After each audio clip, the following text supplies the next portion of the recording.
My name is Nanda Kishore. I run a company called Poncho Solutions, and I'm basically a marketer who became a financial advisor over the last 18 years or so. I've been in the financial services industry, and I have already done a few sessions for TTK Prestige employees in Bangalore, in Hosur as well. Hoping to kind of reach out to the rest of the places as well as a physical session. People who have attended the physical session, just humor me, because the first part of the session of this session is going to be potentially a repeat. I'm going to keep it a little shorter, but I'm going to specifically focus on what can be done in the current situation, right? I'm just doing a quick poll to figure out if everyone's able to hear me, just in case, just don't want to. Wonderful. Great. There are 7% of people who are not able to hear me. 8. Okay. Some 12, 15 of them are not able to hear me. I hope it's probably some kind of a technical glitch. Let me just move on. Probably the admin will take care of it in the meanwhile. What I'm going to do is a session called Five Secrets for a Financially Happy Life. According to me, financial freedom is when you're going to a restaurant, you don't look at the right side of the menu card. If you're looking at the right side of the menu card, you're either at the wrong restaurant, or you're wrong, or the restaurant is wrong, or the marriage is wrong, right? So for us to have a financially happy life, all we need is just five secrets. I'm going to give those five secrets to you now, and these five secrets, what I'm going to do is I'm going to adapt it given the current situation, and I'm going to give you five separate clear action points, which you would be able to take forward in the current situation. I'm getting messages from a couple of people that they are not able to hear me. Maybe Mamta or Shibani, if you can get Ankesh to intervene, it will be very helpful, right? Okay. Yeah. So what is financial wellness? Financial wellness is essentially very similar to physical wellness, right? In the sense, um, it's absolutely important for you to have physical health and financial health, and both being good lead to fantastic mental health, right? Now, physical health can be measured by multiple measuring points, like you have BP, you have sugar, you have cholesterol, right? And similarly, financial wellness can also be measured by what we call as our five secrets, right?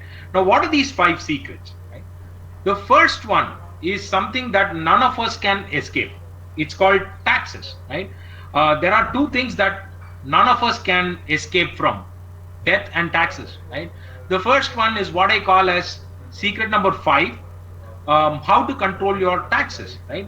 If you are paying the same tax as your tax slab suggests, then it means that you have not done enough to control your taxes, right? For example, if your yearly salary is less than 10 lakhs, and you are paying a tax of, uh, any tax at all, then you have not done something right, right? If your salary is less than 10 lakhs, your tax should be as close to zero as possible, right? And even at the highest slab, you should not be paying a tax of more than 25%, right? Now, there are very limited measures that you have to cut down on your taxes, and they are listed here, right? Make sure that your HRA is close to 50% of basic, and you submit your house rent receipts to the HR department. That makes your life easy, HR department's life easy, taxman's life easy, right? You guys have LTA, please claim your LTA. LTA is a wonderful tool, right? Section 80C can be extremely confusing for a lot of people, right? But there are only three good tools under Section 80C. The first one is called Employee Provident Fund. None of you as salaried employees can escape it. EPF is a great tool. You guys are operating at 12%, right? Which means 24% of your salary is forcefully saved, right? If that forced saving does not happen, you will not find that, you will find that you're probably spending that money as well someplace and not have any savings at all. The second best tool is what I call as home loan, right? Because home loan principle comes under Section 80C, right? Up to 1.5 lakhs under Section 80C, right? And the third best tool is what I call as tax saving mutual funds. It's a category called ELSS, Equity Linked Saving Scheme. It is a tool which has the least lock-in in all the tax saving tools possible, right? And you look at the performance of the 10th best tax saving tool, you will find that it is giving you a higher return than PPF, than your voluntary provident fund, or the best of insurance schemes, or your national saving certificates, whatever, right? So tax saving mutual funds is the third best tool, right? In that order: EPF, home loan, and then tax saving mutual funds. If your salary is more than 10 or 12 lakhs per annum, it is important that you please consider national pension system, right? NPS is a great tool. The only challenge with NPS is you cannot access that money till you reach 60 years of age, right? But for a person who is earning more than 10 or 12 lakhs, the moment you invest into NPS, you are saving 30% on your taxation. Up to 50,000 rupees into NPS saves you 30% of tax, which means 15,000 rupees is not taxed, right? 15,000 rupees is tax saved, right? So it's a wonderful tool, right? Everyone has company provided Mediclaim, but still it is very important that you that you consider your own personal insurance as well, Mediclaim as well, right? Because multiple reasons. I mean, three very simple reasons I say is most company policies cover employee, spouse, and 2 children, right? And if your second pregnancy happens to be a twin, then you can add only one of those children into the company policy, and the other one will be without an insurance, right? So it is important that you have insurance yourself. Second thing is, if you are taking a break in career and something happens in between that period, like it happened for me, right? So if you're having a break in career and something happens during that period, then again, you'll go out of pocket. Not a great position to be in, right? But in any case, before you retire, at least 8 years before you retire, please have your own Mediclaim, right? It is absolutely important, because in the first 8 years of any Mediclaim policy, there are a lot of exclusion clauses. And these exclusion clauses will vanish in the first 8 years. And by the time you retire, you will have a complete policy which you can make use of, right? People with education loan, your education loan interest is completely tax-free, right? There is no ceiling on it. So if you have an education loan, don't prepay, right? Make the tax benefit out of it, right? The reason why I said home loan is a great tax saving tool is because the interest comes under Section 80C, and the principal comes under Section 80C, and the interest comes under Section 24, right? Now under Section 24, up to 2 lakhs can be taken as a benefit. And if your home loan is a co-owned property and you are co-applicants in the home loan, which means you and your spouse own a house together and both of you have taken this loan together, then you can claim 2 lakhs and your spouse can claim 2 lakhs under Section 24. So these two, this home loan is a wonderful, wonderful tool, right? So net, for you to save your taxes, there are 4 good tax saving tools in this order. EPF, first is EPF, second is home loan, third is tax saving mutual fund, ELSS, and the fourth is national pension system, right? Great. So that is secret number 5. Secret number 4. During this, okay, I just wanted to also share this. The government has given two specific tax slabs from this year onwards, right? Uh, this is the new tax slab, and I believe very strongly that the new tax slab is great for youngsters who are living with their parents and use most of their money for partying, right? If you are that kind of a person, then this new tax slab is wonderful for you, primarily because you will have more money to party, right? Otherwise, it is prudent for you to stick to the old tax slab. It at least helps you forcefully save some kind of money, which will be helpful at a later date, especially in times like these, right? Okay, now secret number 4, loans. There are two very, very good loans, and these two loans, I believe very strongly, these two loans you must have, right? Home loan and education loan. Why? In both these cases, the purpose for which you are taking the loan is increasing in value. If you're buying a home, you expect the home value to increase. You take an education loan, you expect the person for whom the education loan is taken, that person's value to increase. These two loans are good loans. We actually say 20 to 30 years of age, you must have an education loan. 30 to 50 years of age, you must have a home loan. 50 to 60 years of age, you must have an education loan for your children. Right? These two loans are wonderful loans. Plus, you get tax benefit on these two loans. So, if your father says you have too much of a loan, close the loan, don't listen to him. It is important that you have home loan. No other loan is to be taken, right? No personal loan, no gold loan, no other loan should be taken, right? These are the only two loans that are allowed. If you already have any other loan, the first priority is for you to close all those loans because they are all draining your life. Like for example, I'll take Shibani's example because I know her by name and by face, right? Let's say she bought a phone on EMI, right? Let's say the phone price is 100 rupees and she buys that phone on Amazon. Amazon sends the box home, right?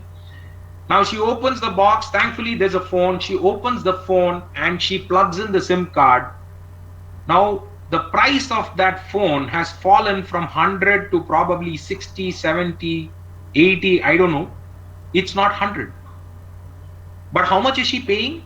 105. Because the moment you take anything on an EMI, let it be car, TV, fridge, or your phone, right, bike, none of them, right? The moment you take them out of the showroom, the value of that product falls by a good 10, 15, 20%, right?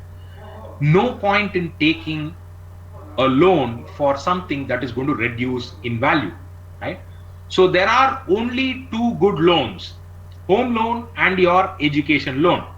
Now your EMI should be 25% of your monthly household income. For example, if you and your spouse, both of you put together bring home a salary of 100 rupees, all your EMIs put together should not be more than 25. If it is more than 25, it means you are asking for trouble. Because the moment it goes more than 25, moment it's 25, you're managing it. 30, you will manage, but it's still going to be a problem. The moment your EMI hits anything beyond 40 or 50, you can safely say that you're going to spoil your health. Like for example, one of the questions that I get a lot from a lot of people is, should I take the EMI moratorium, right? Fabian Fernandez has raised hand, so you can possibly type your question on a private chat and I will answer, right? The moment your EMI is more than 25%, you are asking for trouble. A lot of people have now called me and said that, hey, listen, should I take the moratorium or should I not? Right? Given the current situation, right? I'm going to answer that question. But people have already reached that position because their EMI was more than 25%, right? Not to be done, right? So there are secret number 4. There are two good loans, home loan and education loan, and your EMI should not be more than 25%, right? Okay. Um, Quick poll. Are you guys with me?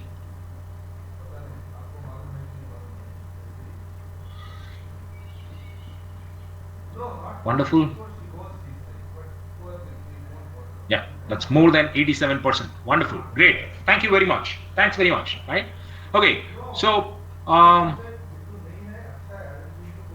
slide number 6 I missed. Okay.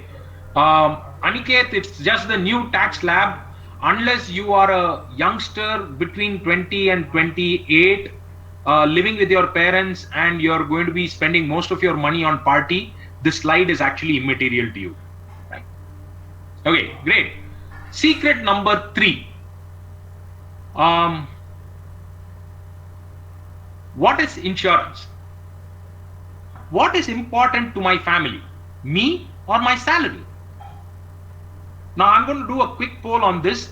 People who believe that salary is important, okay, say yes. People who believe that salary is not important, you can say no.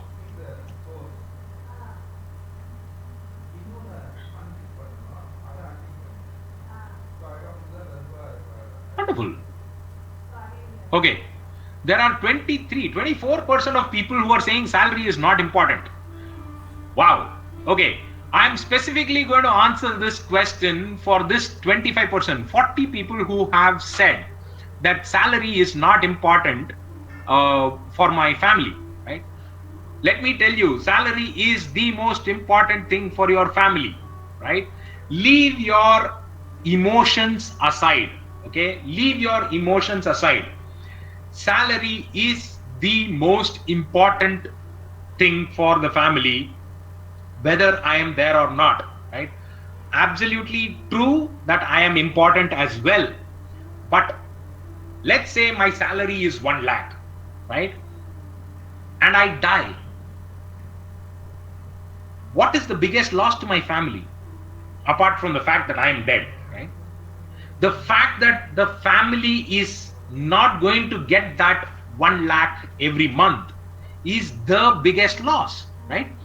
So when you are taking an insurance, right, it is important that you must make sure that your salary gets replaced for your family, right? It is not, insurance is not an investment. Insurance is not a tax saving tool. Insurance is not protection. Like, for example, I keep saying this as an example, right? I'm a biker, right? And I ride my bike on the road, and there is a lorry coming right in front of me, right? Now, just because I have insurance, how many of you believe that I'm going to have a bubble formed around me and my bike because I have insurance, bike has insurance? It does not happen, right? And if insurance was an investment, and let's say I jump off from the vehicle and lorry runs on my bike, how many of you believe that for my Thunderbird, which got run over by a lorry, I'm going to get a Ducati or a BMW? It is not possible that insurance can be treated as an investment. What is insurance? Insurance is like a fire extinguisher, right? There are two questions. First question is, do you earn a salary? Second question is, do you have dependents? Which means you have somebody in your family. It could be your parents, it could be your brother or sister, it could be an adopted child, right? If somebody is there, if you have dependents, right? So, two questions. Do you earn a salary? Do you have dependents? If your answer is yes to both these questions, then you must have insurance. Insurance becomes a non-negotiable tool if your answer is yes to both these questions. If your answer is no to even one of these questions, which means, do you earn a salary? No, then you don't need insurance. Do you earn a salary? Yes. Do you have dependents? No, then you don't need insurance, which means people who are not married, people who are single, people who don't have dependents, you don't need insurance, right? You need insurance only if you answer yes to both these questions, right? So, now, insurance is exactly like a fire extinguisher, right? You don't keep a fire extinguisher in an open ground. In an open ground, if there is a fire, there is no emotional loss. There is no financial loss. There is only an emotional loss, right? You might feel bad that, there are some birds, there are some trees which are gone, right? There is no financial loss. But in a building, you keep a fire extinguisher. Why? Because if there is a fire in a building, apart from emotional loss, there is also financial loss. Emotional loss can never be replaced. Financial loss can and must be replaced, which is why you keep a fire extinguisher in a building. Similarly, if you have dependents, you must have insurance, and you must have 150 times your monthly income as your sum assured. No negotiations on that. Why? Very simple logic. Let's say my salary is 1 lakh, right? And by this logic, I must be insured for 1 lakh into 150, which is 1.5 crores. Which means, should I die, my wife will get 1.5 crores. And all she has to do is go and invest it into something which gives 8% returns. 8% of 1.5 crores is 12 lakhs per annum. 12 lakhs divided by 12 months, 1 lakh. My salary was 1 lakh. It gets replaced. That is the purpose of insurance. Do not treat insurance as an investment. Do not treat insurance as a tax saving tool. Do not treat insurance as a protection. It is just like a fire extinguisher, right? So secret number 3, how much insurance you should have? 150 times your monthly income, right? Great. Secret number 2. Is investing important? Absolutely, it is important. And if investing is important, everyone must have what we call as 3-bucket approach to investing.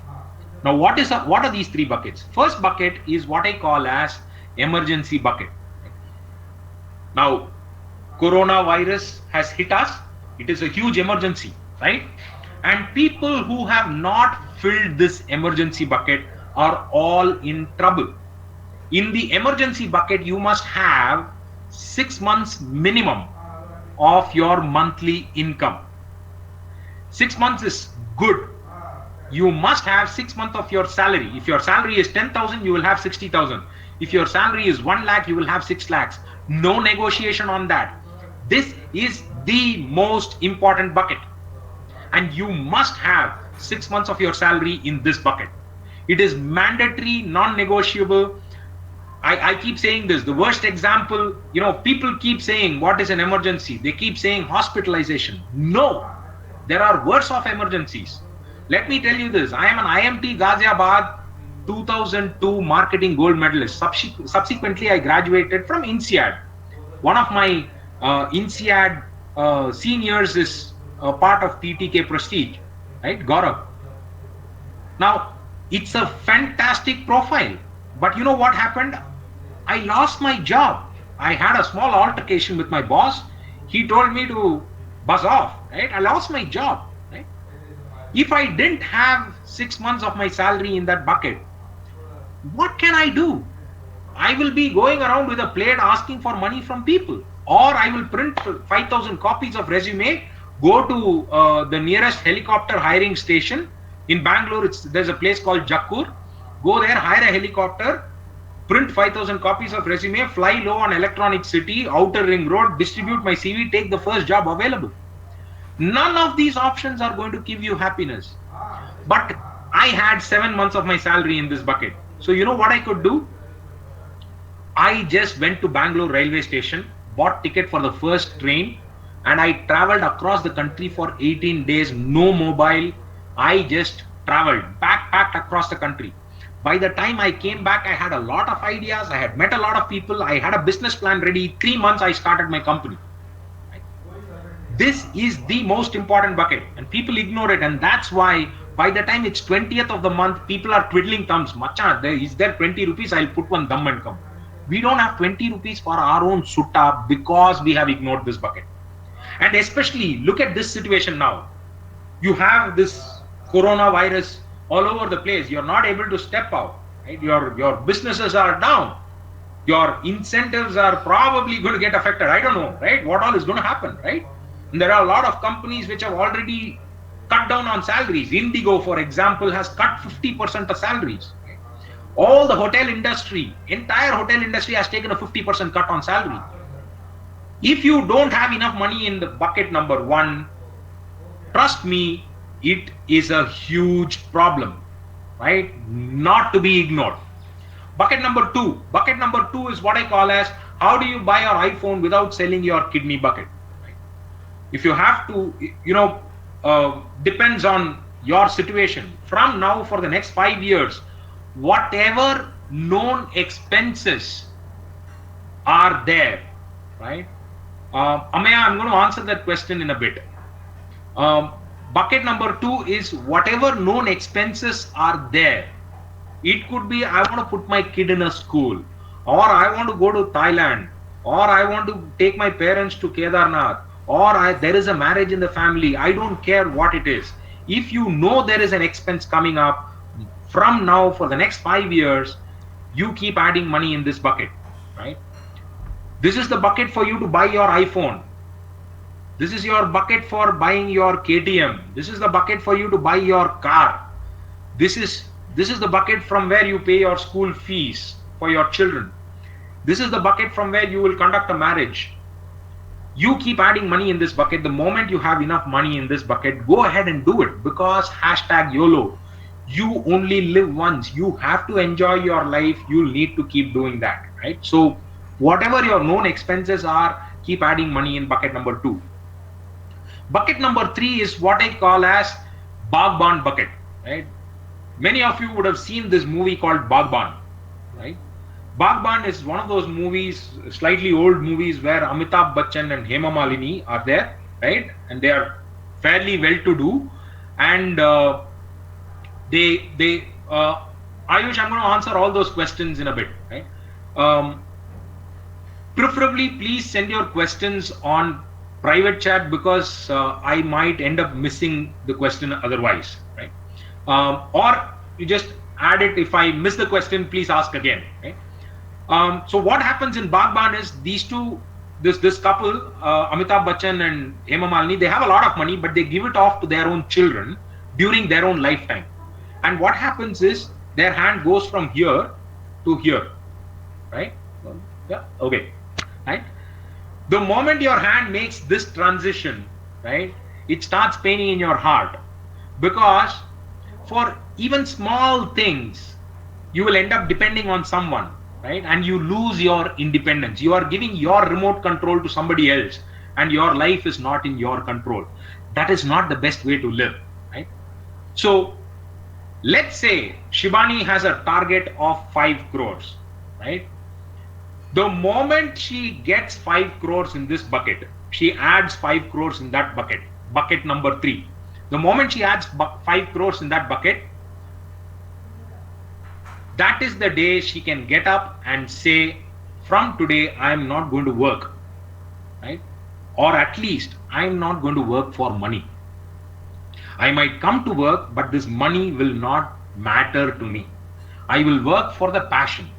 I love HR so much, so I am working, so I will work. Shibani can reach that stage the moment she has enough in her bucket 3. And that target, you have to fix it yourself. For some people, it could be 2 crores. Some people, it could be 5 crores. Some people, it could be 10 crores. I don't know. It depends on your lifestyle. Now, you have understood 3 buckets, right? Now, you'll need to understand what product goes into which bucket, right? And for you to understand that, you'll need to understand this concept called risk.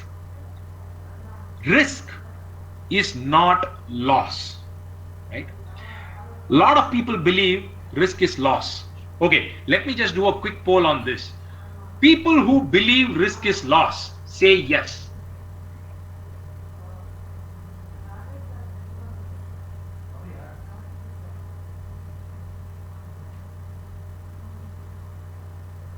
Wow, there are still 14, 15, 16, 17% of people who are saying risk is loss, right? Whoa, 19, it's increasing.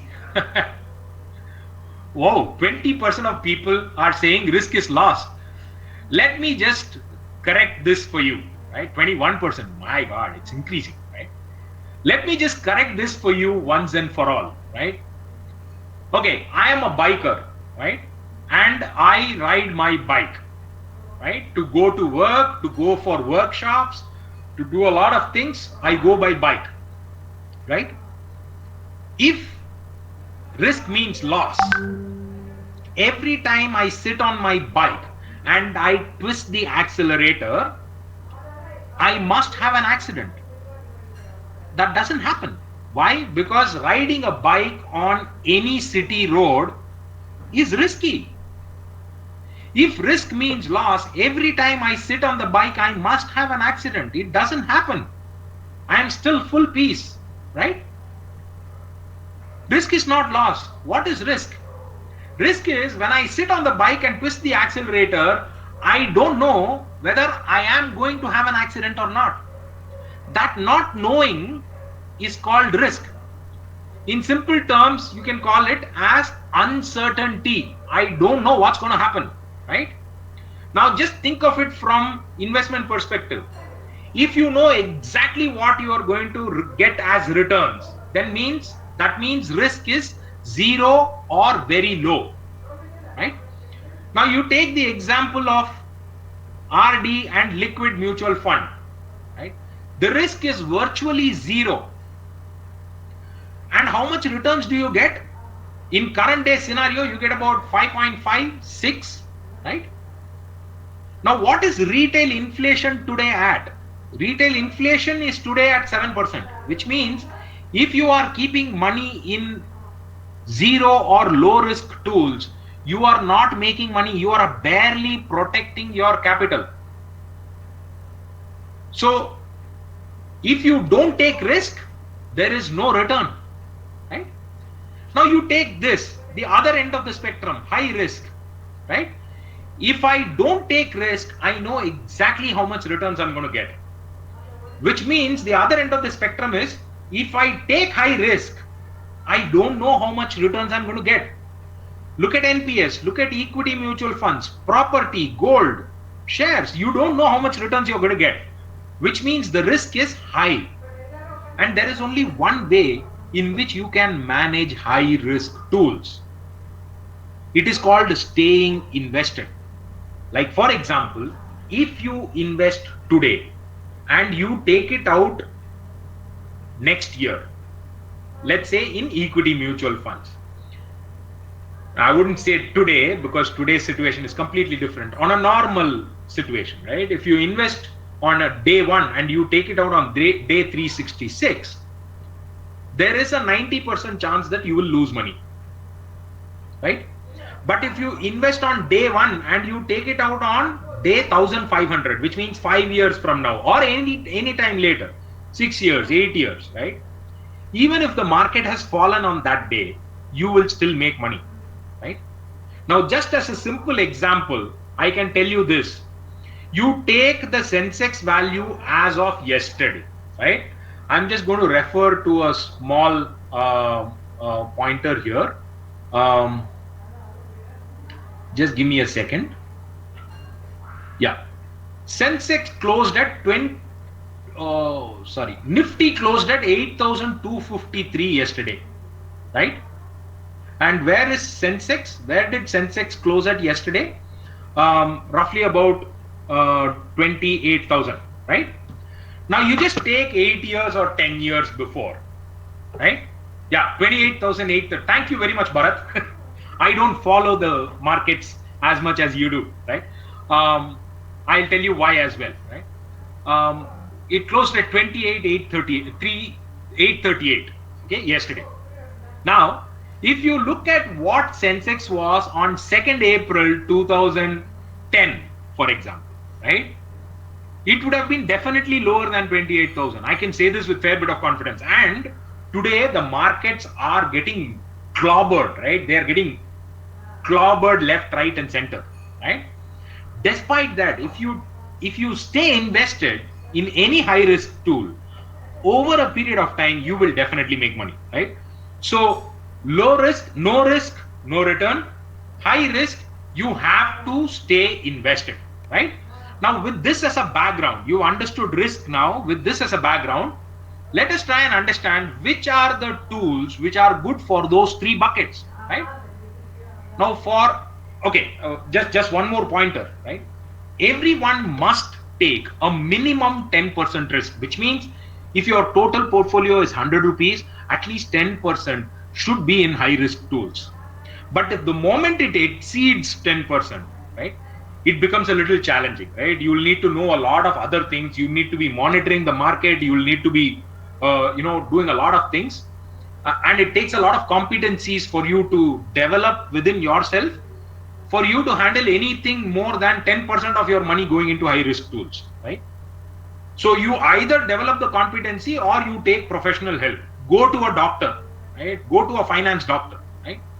Because risk is based on a lot of factors, like cash flow is there, market condition is there, and your own individual risk profile is there. One needs to take all that to consideration and then take risk, right?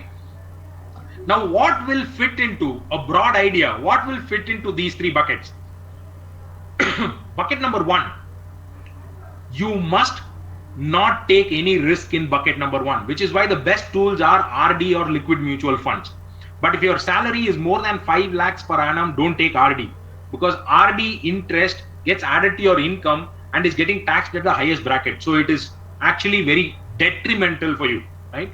So keep 6 months of your salary minimum in liquid mutual funds or overnight funds, even better, right? Okay.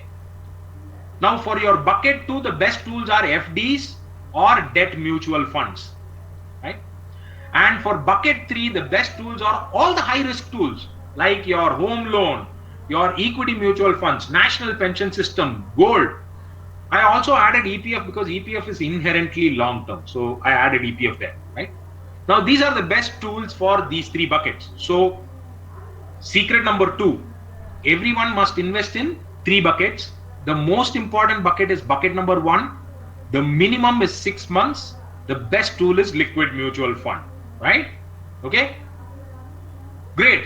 So we have completed secret 5, 4, 3, 2, right? Now a lot of you must be thinking, how can I keep 6 months of salary in bucket 1, right? How do I even get to that stage, right? How much should you save, right? In our view, everyone must save a minimum 30% of your net monthly income for yourself, which means if the amount of salary that comes into your bank account is 100, a minimum of 30 should be paid for yourself, and then you pay whoever you want. You pay your pubs, you pay your restaurants, you pay your movie halls, you pay the malls, H&Ms, Zara's. I don't care who you pay. Bankers, I don't care who you pay. You pay 30 minimum to yourself. In fact, one step further is, I say this, 30-30, 40-50, 50-100, which means till you are 39, in your 30s, you must put aside a minimum 30%. In your 40s, you must put aside a minimum 50% of your net income. In your 50s, 100% of your income should be going into investments. You should pay yourself. And the most difficult is 30-30, because that is when you have a lot of distractions. You would want to go to a pub, bar, whatever, or you would have just gotten married, you would want to buy a new sofa, bed, you would want to buy a new 600-liter fridge, you want to go on a holiday. That is when you will have a lot of distractions. 30-30 is the most difficult. But if you manage 30-30, 40-50 is easy, 50-100 is a breeze. You wouldn't worry.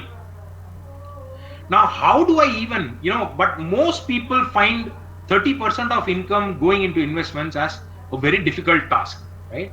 Because somewhere paisa is coming, I don't know where it is going. That is where we live, right?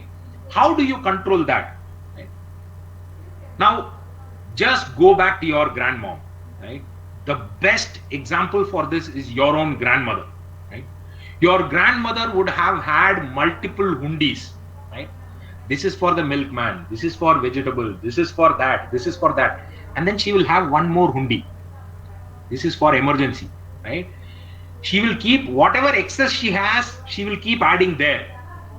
And on a day when there is an emergency, she'll break that hundi first, right? You'll need to do exactly that, because I'm going to do a quick poll. How many of you have a bank account?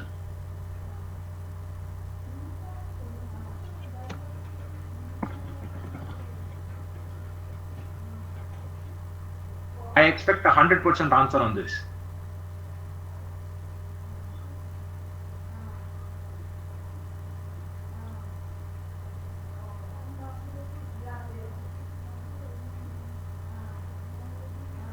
Okay, there's actually one person who has said he or she doesn't have a bank account. Wow, 2 people. I'm surprised. How do their salaries get credited, right? But anyway, jokes apart, right? Now I'm going to ask a quick question, right? And the first 3 people can answer on the chat box, right? What do you call that bank account? Savings account. Enough. Don't respond. I mean, too many questions, too many people. Okay. Stop. Everybody is calling it a savings account. Now, quick poll again. How many of you save money in savings account? People who save should click on yes. People who don't save money should click on no. There is one person who says no one. Wow. This is interesting. 45% have said no. 49% are saying yes. Wow. Let me just break the bubble for you people, right? 51% have said yes, right? Let me just break the bubble here, right? Your bank account gives you an interest of 3.5%, right? Your retail inflation is already at 7%. So if you keep money in your bank account, you are losing money. You are not saving money. No one saves money on a savings account. No one. Zero. Nada. Zilch. None of us save money on savings account. And if you keep money in your bank account, what happens to it? There will be a lot of important days which will come, right? You will have an Amazon Prime sale day, Zara sale day, this day, that day, right? All these days will eat away from your bank account. You only spend from your bank account. Your bank account is a transaction tool. From today onwards, this is the most important secret. From today onwards, you must call your bank account as spending account. I skipped the previous slide because it is more relevant in a physical scenario. From today, you will call your bank account as spending account. Your bank account is not a savings account anymore, right? And you will keep only minimum balance in your spending account. Here's how you use this secret. You get a salary of 100 rupees. You get it on the first of the month. You spend the maximum amount of money in the first week because you will have to pay the maid, you will have to pay car cleaner, you will have to pay rent, you will have to pay EMI. I don't know what all you'll have to pay, right? Let's say you pay 40%, 40 rupees in the first week. You keep that 40 in your spending account. and the rest of the money by the 2nd of the month, shift it to your bucket number 1. Shift it to a liquid mutual fund, right? And you will spend that first week will get over, your 40 rupees will disappear, right? And then Manigandan, that's the name I see now. Manigandan will want to party. Partying is birthright. Do not stop partying. Partying doesn't mean going to a pub. Partying means whatever gives you happiness. Spending money on family is happiness. Taking them out for a mall visit or a lunch or a dinner, everything is happiness, right? All that is party. Just do what your parents and my parents did.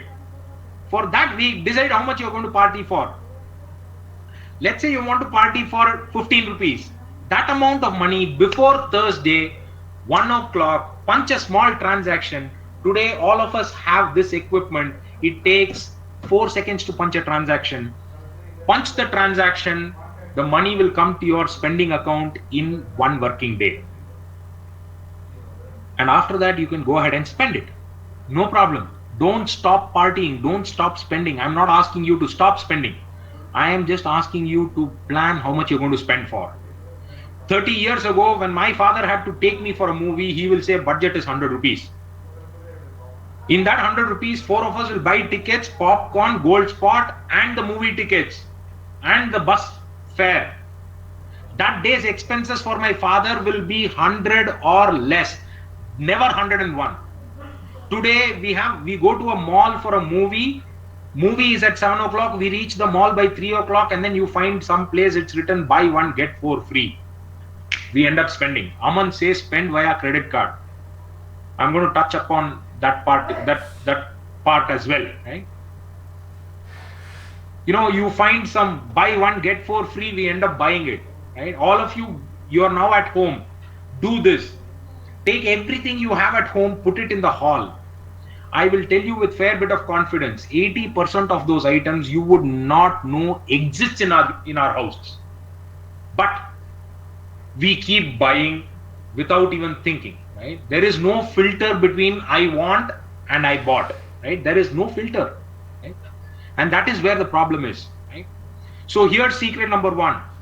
You will treat your bank account as spending account, right? Great. Now you have the 5 secrets, right? Now these are what I would say in a general period of time, right? In a normal period of time, right? But these are special times, right? So just because these are special times, I have 5 more secrets for money management in the times of COVID-19, right? Now here are the 5 secrets, right? Secret 1 and 2, it's applicable to everyone. Okay, before I get into this, I'll just touch upon credit card because I see some chat points happening on the credit card front. Okay, credit card is a great tool if you are using it right, right? There are 3 tools which must be 0 or close to 0. Your bank account, your credit card outstanding, and your wallets, right? Okay, I'm going to do a quick poll, okay?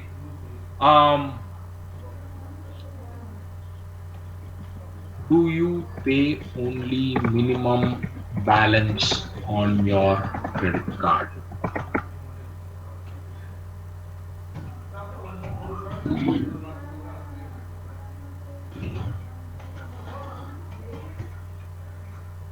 Hang on, I'm doing a poll.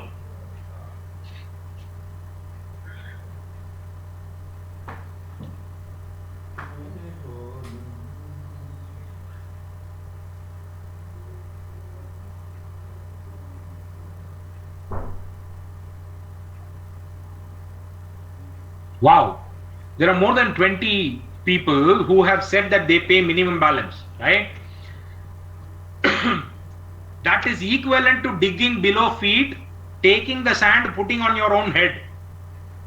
Credit cards are charging anywhere between 36 to 48% depending on the credit card you use. Credit card is a wonderful tool. It's okay to have a credit card, but if the balance If the credit card bill is 10,000, you are paying even 9,900, you are killing yourself. Not to be done. Three tools: bank account, credit card, and your wallets like your Paytm, Freecharge, or all those equivalents. These three must be zero or close to zero at all points of time.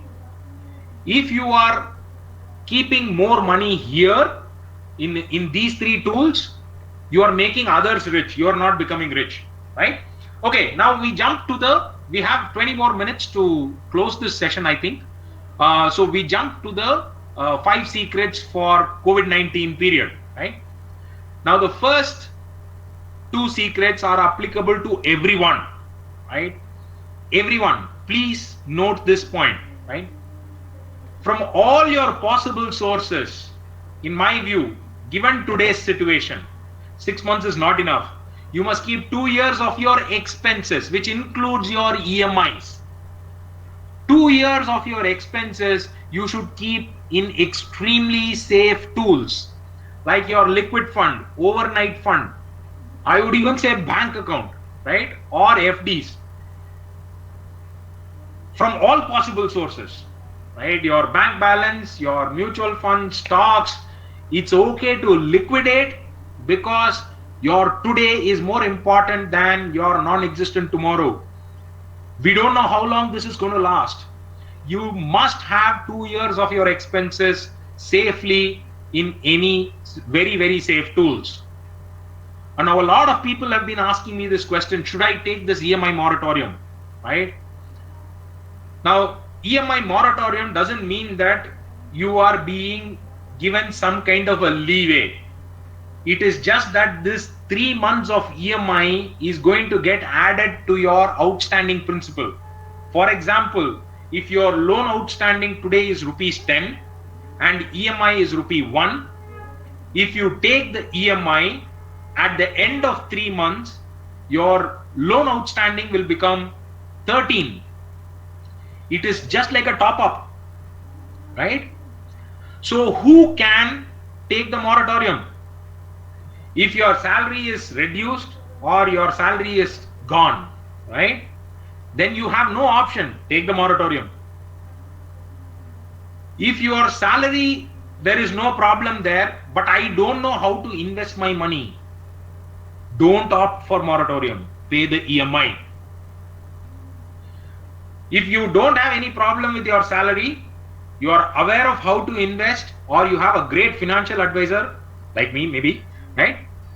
You can opt for the moratorium and you can use that money to invest, and you can make sure that you are growing your money more than the principal that is going to get added, right? Over the next 3-year period, you can double your money, triple your money maybe, depending on how the market moves, right? So you very clearly, if your salary is getting reduced or your salary is getting cut and you don't have liquidity, then please take the moratorium. You don't have a choice. If you don't have any salary problems, but you don't know how to invest that money, don't take the moratorium. Pay off the EMIs.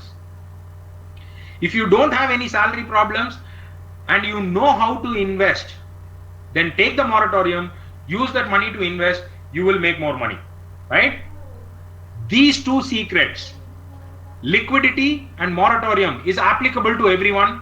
Please take note, right? Now, there are a lot of people who have been asking me, should I continue my SIP? First question is, SIP is a great tool, period. It gives you a disciplined way of investing. You must have SIPs, right? Even your home loan is an SIP, right? SIP as a term has been appropriated by the mutual fund industry, but SIP is good, right? Blanket approval there, right? But there are a lot of people who are confused whether they should continue the SIP or not. Now, here's a very simple answer. I also released a video on this, but I'm going to repeat that here, right? Your SIPs of the last 12 months are the problem. The SIP that you made in the last 12 months are the problem. Not the last 5 years. Last 12 months are the problem, right? we actually told our customers to stop their SIPs a year ago. Many of our customers actually believed us. They stopped the SIPs and they are thanking us now. We stopped SIPs a year ago for a lot of our customers. Now, here are the reasons why you should or should not continue your SIPs. Right? If you are having a liquidity problem, please stop the SIPs. It doesn't make sense for you to continue your SIPs, which means your salary is getting hit and your next emergency fund is not there. You don't have any funds to run your today's life. No point in doing SIP. Stop it. If you if your overall investments, right? You say, let's say you have 100 rupees as investment. If equity component is more than 50% of your entire portfolio, then it is prudent not to continue your SIPs. You can stop it, no problem. But you don't face any liquidity problems, and you don't, your overall equity is less than, let's say, 30% of your portfolio, then you must continue SIPs. Equity SIP today is absolutely important, right? Great. Secret number 4 and 5, right?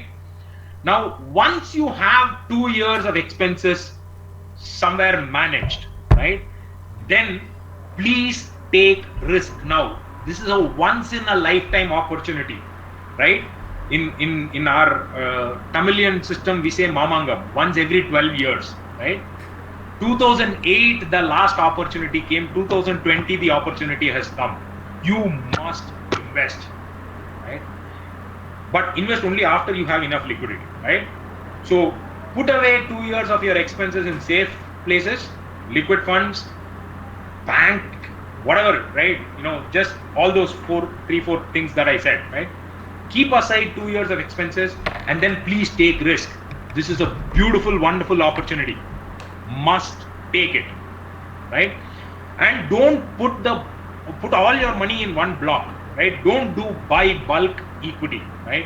Buy equity mutual funds and buy using systematic transfer plan, which means put the money in, let's say, an overnight fund or a liquid fund, and from there shift it over the next 10 weeks. Best thing to do. If you do this, you will come back and call me 3 years from now and say, thank you very much, boss, right? I swear this, right? I think this session is getting recorded, right? I have no problem saying it, right? But just make sure your liquidity is good, right? And tax aspect, the last secret, right? If you are an NPS subscriber, don't wait for March 2021. Put that money now. If you are a tax assessee, don't wait for March 2021. Buy ELSS funds today for ATC and for ATC CD1B. Do that today. Because if you do that today, you will find that the market is zooming up probably in a year's time, 2 years' time, and you would be buying a lot more. You will be left with a lot more 2-3 years hence. Okay. This is the best time to put your tax planning in place. So please do that right now, right? From overnight fund to equity. Okay, now I'm pretty much done with what I had to say. I'm leaving my number here. You can WhatsApp me. You can go to our website. You can reach out to us on Twitter and Facebook as well. Search for 5 Secrets on Twitter and Facebook, and you will find this logo. Yeah, this logo, right? And please do write to us. Ask more questions there as well. If you have any questions now, you can ask me now. Manigandan, which sector to invest in equity? Please buy only equity funds. Buy large and mid cap funds as of now. You can WhatsApp me. I can give you the link of the funds that we are currently advising. If you need help in investing, you can always get in touch with me. From overnight fund to equity based on timing. Overnight fund to equity, you can do what is called an STP, systematic transfer plan. You can do that on a regular basis. Every week you can set it up, and you can definitely do that as well. Fabian raised his hand. I don't see his question though. Yeah. Any other questions? People who typed questions earlier, please put that again here so that I will be able to answer. With ATC investment assessment year 2021 being extended by 3 months, any investment now maybe ELSS, simple. Saranyan, ELSS. You can WhatsApp me on this link. We will give you the link. I'll give you a link for the list of funds that we are currently advising. In asset allocation, once again, in asset allocation, gold is included. What is your take on gold and silver? See, a little bit of gold is always good to have, but don't buy physical gold. If you buy physical gold, especially jewelry, don't treat it as investment. You can buy jewelry, wear them, feel like Bappi Lahiri, right? No, don't treat it as investment. Buy gold bonds. Once every 3 months, gold bonds get released by a bank, by your banks. You can buy it from there. That is good. That is a good tool. Or gold exchange traded funds. I'm not a big commodities player, so I'm not going to answer too much about silver. Future of gold in the next 15 to 18 months. If you're buying gold bonds, I don't have a problem about the period. But anyway, gold is something which you need to buy and hold for a longer time. I also expect gold to zoom up considering equities are getting lugged in the process. Is it right to invest directly into share? Chandranath Mishra. Sir, no. Never. I know of a lot of people who bought Kingfisher Airlines stock. All they got was a calendar. They couldn't even take it home. I have 80% of my money in equity markets. I own only one share. It is the share of the company that I run. It's called Dyota Solutions. Rest of them is managed by some good fund manager. Okay. Kuldeep Bharadwaj, how much you expect the market to go in next 2 years? I am a financial advisor, not an astrologer, so I don't know. But definitely you should see the market doubling, tripling over the next 5 years. Whether investment into pension fund okay, not okay. National pension system is okay.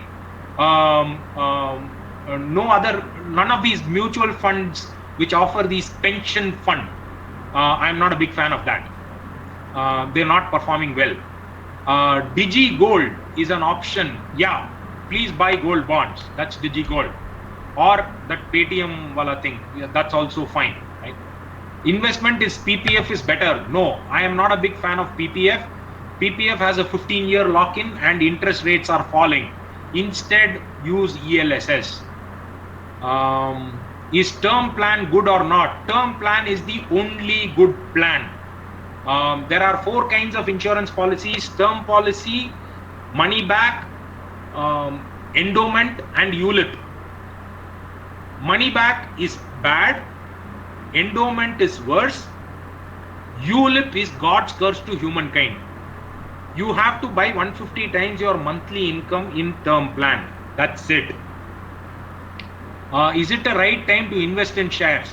No time is right time to invest in shares directly unless, Saravanan, you are quitting your job and doing that full time. Use mutual funds. Can we invest in pharmaceuticals?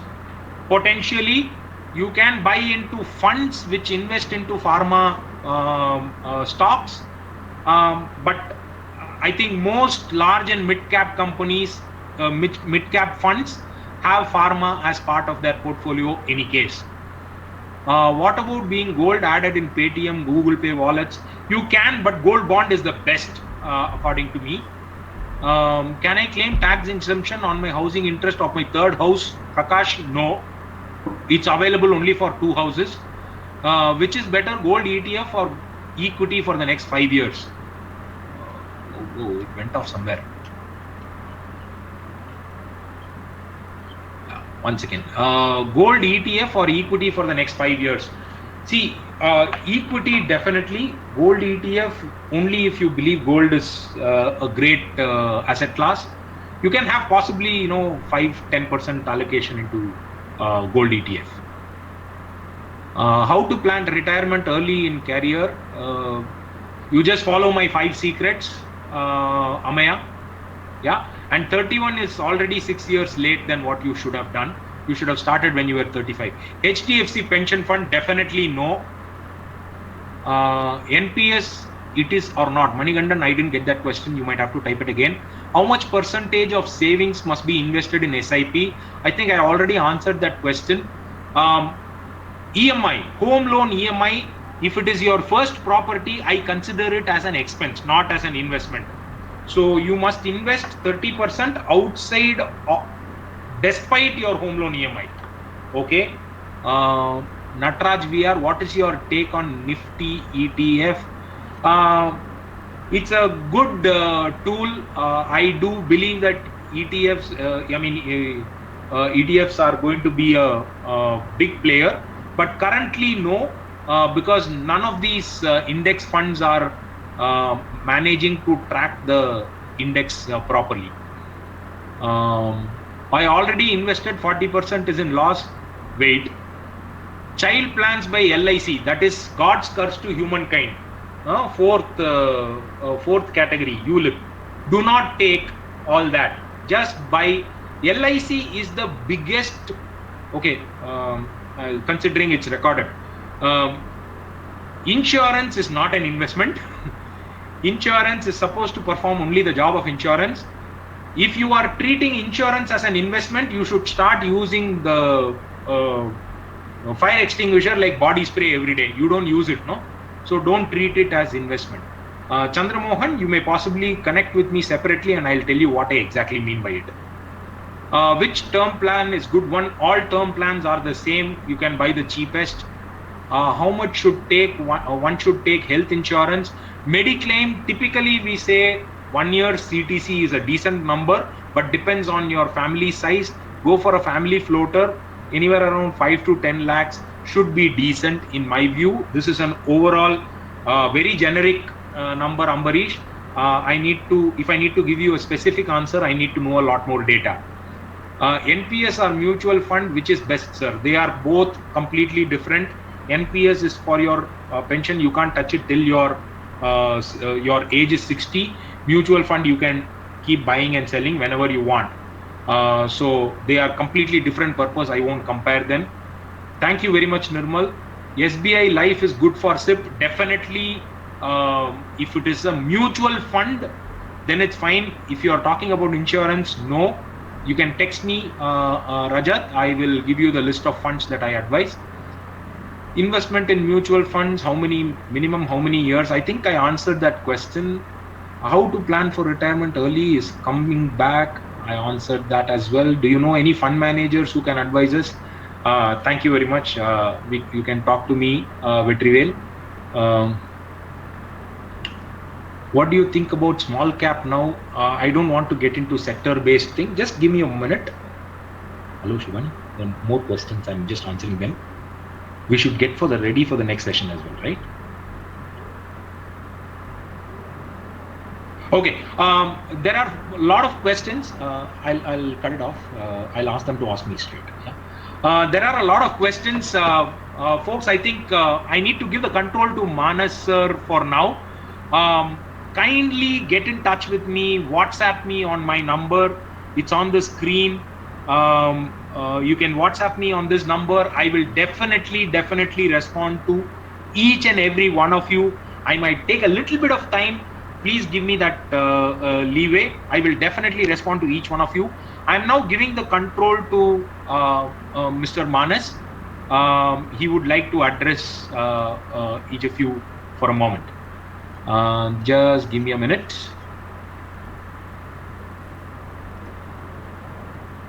Mr. Manas, over to you, sir.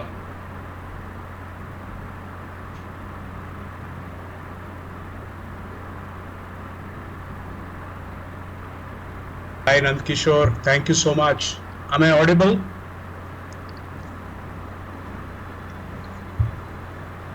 Yeah, thank you. So, great guys.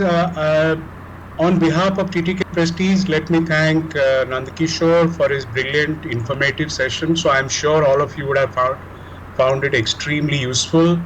And I know that you all have lots of questions because this is not an easy subject to handle. But Nandakishore, with all his expertise at his might, he handled all the questions. So, I must compliment him for coming remotely and accepting our request in addressing our people. So thank you, Nandakishore. And those who have any questions, you still can continue as he advised all of you. You can SMS him or you can write him, whatever. So thank you, guys. And I think it's been a wonderful session personally for me. And as I said earlier, we will continue to hold these kind of sessions in next 15 days on various subjects. So as and when you see my mail, please join and also encourage your colleagues to join this kind of sessions. So let us utilize our time in best possible manner. Thank you once again and wish you all a very happy Sri Ram Navami. Thank you.